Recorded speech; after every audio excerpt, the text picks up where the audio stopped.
Hi guys! Welcome back to our channel. Hi. Yan, gamitin natin ng phone. Nakalimutan ko kasing camera actually. Yan, wala kaming camera pang vlog. So, first time kong gagamitin tong bagong inutang Wow.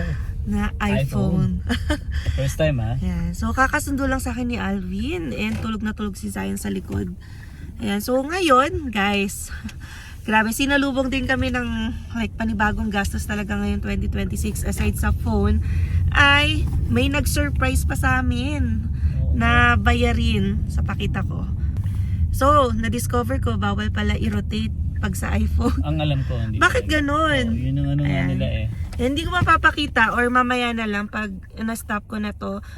So, nagkaroon ng crack, maliit na crack ang ating windshield. Kasi siguro, syempre, nangyayari talaga dito yan sa Calgary. Pag may lumilipad na bato or kung ano man, tas natama sa windshield, pwedeng mag-crack. So, nagkaroon na yun ng crack yung windshield namin dati. And then, napapalitan na namin yun kasi nga, gumapang na ng gumapang. Pero yun nga, sabi ko, hindi talaga maiwasan eh. Nandito tayo sa Calgary. Ang dami rin talagang mga stones na nagliliparan, 'di ba? Kahit sobrang ingat mo, hindi mo naman alam kung kailan ka makakasakto ng ganon. So, meron na namang crack dito sa part nung kay Alvin. Dito, baba banda. Mamaya Sa baba. Yan, pakita namin mamaya. So, iniisip namin, yun nga, syempre, dadaloy din yan at kakalat pag hindi mo sinulusyonan. Kaya, yan, tatry namin doon sa Cal Alta. So, nag-join kasi ako ng group. Yan, sa mga We Ask Calgary. So, nagtatanong nga sila or nagbibigay din ng recommendation kung saan mas maganda ano nga yan? Anong tawag dyan? Magpa-repair yung mga rock chip. Yan. Kasi dati, nagpaganyan na rin kami. Sa may Costco kami nagpagawa. Pero, wala rin eh. Kaya nga gumapang din eh. So parang inisip namin baka hindi rin maganda yung pagkakagawa. Ayan. So ngayon, tatry ko yung sa nire-recommend, which is sa Cal Alta. So 11 minutes away na lang naman kami. Yan, medyo malapit-lapit na kasi. Malapit lang kasi may dito. branch siya sa south and then meron din sa north. So tingnan natin and hopefully hindi na gumapang, no? Sana. Yan, sana. Yan yung panibagong sakit ng sasakyan natin. Ayan guys, so naalala ko last 2024, yan, nagpapalit na rin kami ng salamin dito sa kanan kasi nga may nagtry na basagin yung salamin nito pero hindi siya nagtagumpay. Siguro nga kasi matibay-tibay pa siya. Ang nabasag niya yung sa kotse nung kapitbahay namin. So, pinalitan namin yan. Nakalimutan ko na kung magkano. Pero yung sa windshield din, pinapalitan na namin. Kasi nga, yun naman, rock chip yun na kumalat. So, nasa 300 plus din yun, 380. Yan, kumonta kami din ng Pinoy. Pinoy din yan. Pinoy naman yun. Mobile company siya. Yan, siya na yung pupunta kung saan ka pwede. 'Di ba? Magpalitan, pwede sa bahay nyo or kung saan ka comfortable. Ayun, gastos talaga. Pero yan, another one na nagbabadya. Yan, hopefully hindi na talaga kumalat. Pero we'll never know. And nandyan na yan. Kaya samahan nyo kami magpa-ayos ng ating rock chip. Ito guys, yung Cal Alta. Yan o. Same day windshield replacement. Pero hindi man tayo magpapa-windshield replacement. Tatry muna natin tong i-repair. Rock chip. Meron kaming vlog about it. So, may procedure sila dyan. Parang bubutasan, gagawing bilog, tapos lalagyan ng glue or something para i-hold yan. Ito yung napakata ko sa inyo. Maliit lang eh. Actually, hindi masyado makita sa camera. Basta dito meron. Yan. So, punta muna ako, magtatanong muna ako. Oo, kung may available tayo natin. Nasa makita ba?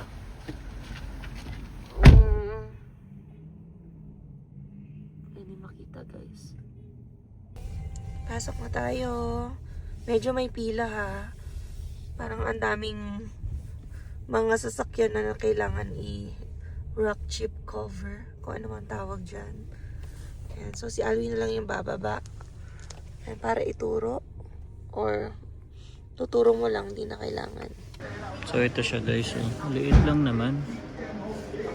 Yan, mababaw lang.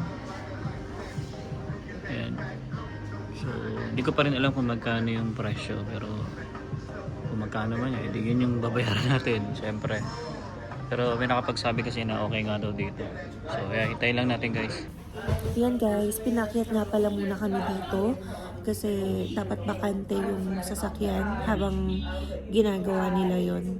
So, ang dami guys. Gusto po. Puno. Pero hanggang Bayad 5:30 na. lang to. Oo, mukhang ano ba, sa mga ganitong weather, dumadami yung nasisiraan ng windshield. So, mayat maya yung dating, yung mga naririnig yung mga customers sila. So, binigyan kami 15 minutes 15 minutes daw. lang. Akyat na lang daw muna kami dito daw tumambay. Tapos, they will just call us in 15 minutes. So, ang nakapasok doon, di ba pumasok tayo sa parang garahe, 3 sasakyan. So, parang 3 sasakyan bawat session. So, sabay-sabay titirahin ng mga tauhan nila yan. Alright. Sabay-sabay din lalabas. So guys, pakita ko lang sa inyo yung nagawa na. Ito, actually hindi talaga siya makikita basta-basta. Yan, so bali ang binayaran ko pala dyan guys is 31. Yan, $31. Yan, pasok tayo sa loob. Ayan, tapos may binigay sa aking card guys. Bali kunyari naka 3 na ako. Yung pang-4 libre na. Wag naman sana, no? Wag naman. Parang suki. Oo. Ayan. So, meron din minsan kapag gumapang daw, ibalik lang daw dito, tas ireremedyo nila. So, at least, di ba may ganun silang offer? Yeah. Ayan. Malaman natin kapag gumapang. Pero kasi, yun yung narinig ko sa isa. Hindi sa amin sinabi yun nung cashier na Iba kasi yung nag-a-assist nagano sa amin. Oo.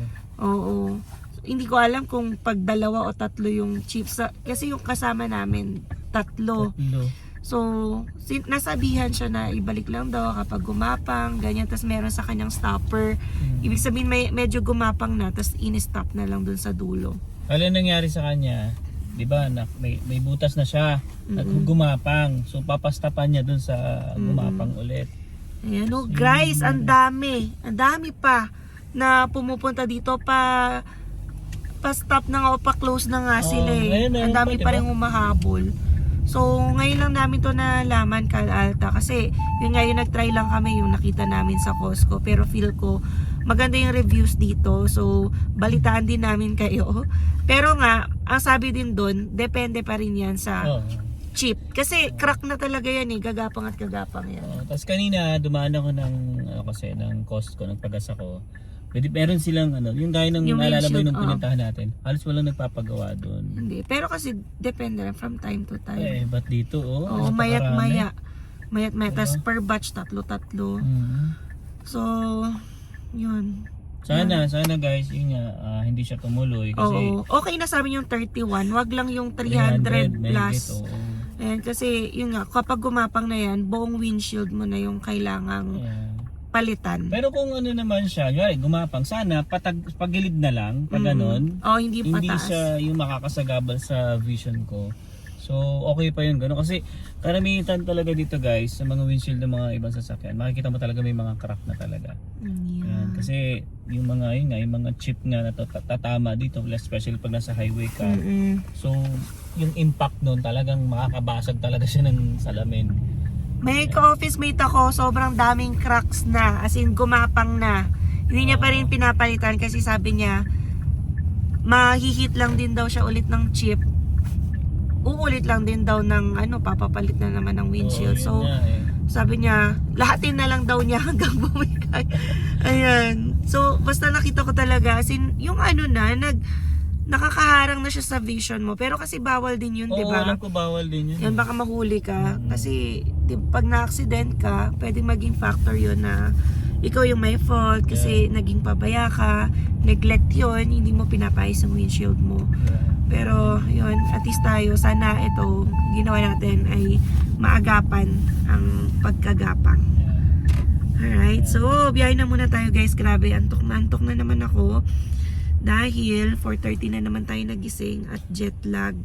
Yan, pero babawi ako ngayon. Sana ma-correct na finally. Pero kailangan na natin matulog na maaga kasi may pasok na kami ni Zion tomorrow. Yes. Excited na si Zion. Naka-move on na siya sa kanyang heartbreak sa kay Tita Joy.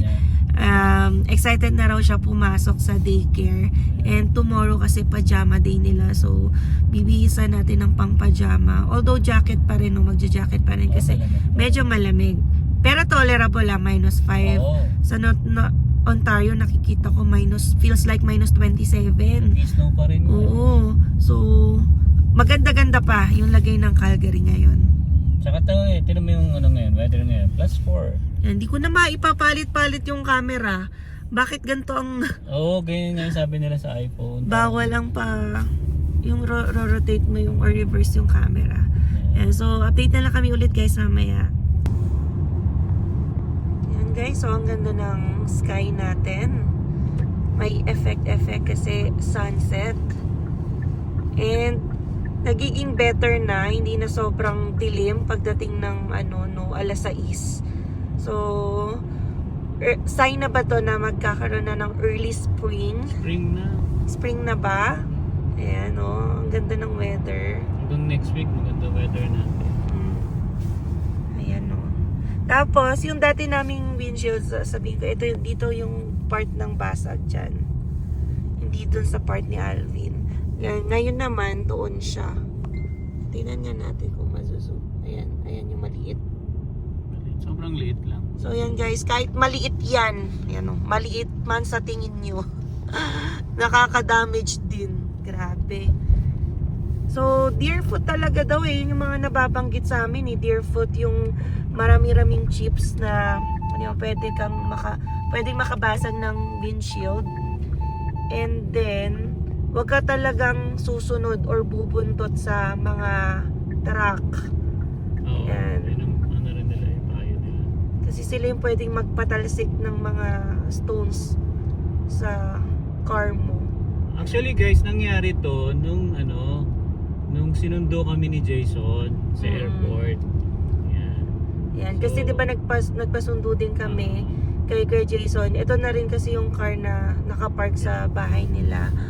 So, yung sabi niya, along the way nga, may pumukpok. Gano'n, no? May nasalubong nga siya. Yun nga, sumalubong sa kanya yung tunog nga na yun. So, yun yung nakita niya. Although, dati pa, di ba, nakakarinig na tayo, minsan may humahampas pa. Pagpa-pray na lang kami, sana wala. So, wala naman. Ngayon lang talaga, siguro sobrang lakas ng impact niya na, kita agad yung crack. Buti na nga lang din nakita kasi advice din na wag papatagalin. Kasi pag pinatagal mo yan, aandar na siya. Buti nga ito, wala pa siya yung gumapang, hindi pa. Kasi talagang may kurot lang ng tama. Yeah. Ganda-ganda ng weather. Spring na. Mga naka-hoodie na nga lang yung mga estudyanteng nakakasabay ko Ako na lang yata yung naka-winter jacket. Joke. Hindi, yung mga kaya age ko, tas hanggang pa-senior, mga naka-winter jacket. Tas pagdating na mga, alam mo yon yung high school or elementary, yung mga pormahan kasi dito, sila yung hindi mahilig mag-jacket. Minsan, naka-crop top pa, kahit ang lamig-lamig. So, ganun sila kalakas pagdating ng winter. Ayan. Yan guys, kayo ba sa mga lugar nyo, uso din ba yung mga ganitong basag-basag na windshield? Yan, or dito lang siya sa Calgary uso? Oo nga. Yan, hindi ko alam kung uso ba sa ibang parts or provinces ng Canada. Kasi ito, pangalawang beses na namin. Ayan, so yun nga, although yung sinabi ko yung dito sa kanan ko na window, ibang case yun, which is sinadyang basagin. Ayan. So, makunat-kunat tong yung time kasi na yung bago pa to. So, makunat-kunat. Kakakuha lang ng car noon ilang months lang. Yeah. Siguro, matibay-tibay pa yung niya, yung salamin. Yan. Kaya yung sa kapitbahay namin, kasi sabi niya rin naman, second hand yun. Kaya na-break agad. Tapos nga, ang maganda pa sa kapitbahay namin, yung sa sasakyan niya, nakakuha siya agad ng pamalit na part sa Pick and Pull. Cool, yeah. Sobrang mura. Yan, basta kasi yung available part mo ng sasakyan mo, 'di ba? Makikita mo dun sa Pick and Pull. So ano nga ba yung Pick and Pull dito? Yung Pick and Pull kasi dito guys, yan yung mga sira na mga nasasakyan na. So binibili ng ano yan, yung company ng Pick and Pull. Tapos sila naman, syempre nandun na sa parking nila or sa o parang malaking lote yun guys, nandun lahat ng mga sasakyan. Yan, kung may kailangan kayo, let's say windshield, kayo magbabaklas dun sa Pick and Pull. Kung may kailangan kayo mga piyasa-piyasa or ilaw dito sa parts ng mga sasakyan nyo. Kahit nga manibela. Oo. Ayan. Paano nila pinipresyohan yun? Ewan ko, basta kasi ako naka-experience ako niyan guys, yung dati na sa journey natin. Kasi yung sa cruise control ko, sira. So ginawa namin ni Julius, pumunta kami sa Pick and Pull, naghanap kami ng same model ng sasakyan natin. Tapos yun, binaklas namin. Magkano? Paano? Parang mura lang, parang $15 lang ata yung singil sa akin. Kasi talagang Oo, parang basura na nila yun wala eh. na yun eh. Tapos, ano na siya, kakarnihin na. Oo. Yung mga parts, bahala na yung mga taong tumingin kung ano yung magiging useful sa cars nila. Kuha kayo ng side mirror, yung mga ganyan. Yan, ilagay nyo sa car nyo. Tapos babayaran nyo na lang yung parts. Yan yung mga yung mga total wreck talaga ng mga sasakyan. So binibili yun ng Pick and Pull. So malaking tipid yun guys. Basta meron available yung sasakyan mo doon. Pero yung at the time kasi, nung nabasag yung dito sa amin, wala. Ano kasi, yun nga, kakakuha lang din ng sasakyan, hindi pa available or wala pang tinatambak na katulad na car doon. So kung older siguro yung model, yan, mas malaki yung chance mo makakita ng mga katulad na car na nakatambak na doon. Tapos kuha ka lang ng parts. Yan. So yun, sa mga yun guys, no, sa mga nandito sa Calgary, yung mga na tamaan ng mga ganyan, sa kayo nagpapagawa, diba? At least ito, ayan, so na-try natin dito sa Cal Alta. Cal Alta na to. So yeah, masasabi natin na Tingnan natin. okay naman. Review or ask nyo kami after a month or two. Or pwede rin naman makikita nyo na lang yan kung kagapang, di ba, makikukwento namin yan. Yes. Yan. Alright guys, gumagabi na at nawawala na tayo ng ilaw. So, uwi na muna kami and maraming salamat sa pagsama ninyo sa aming vlog for today. Sa mga hindi pa po nakasubscribe, you can consider subscribing po. And sa mga habol pala sa pag-create ng RRSP account, yan. So, you can open yung account, yung RRSP sa simple. Hindi nyo na kailangan pumunta ng banks or anything. Pwede kayong mag-open using our link below. Kasi kapag ginamit nyo yung link dyan sa description box, ayan, magkakaroon kayo ng bonus na $25. Yes. Alright, so hanggang dito na lang. We'll see you again on the next one. Peace. Peace!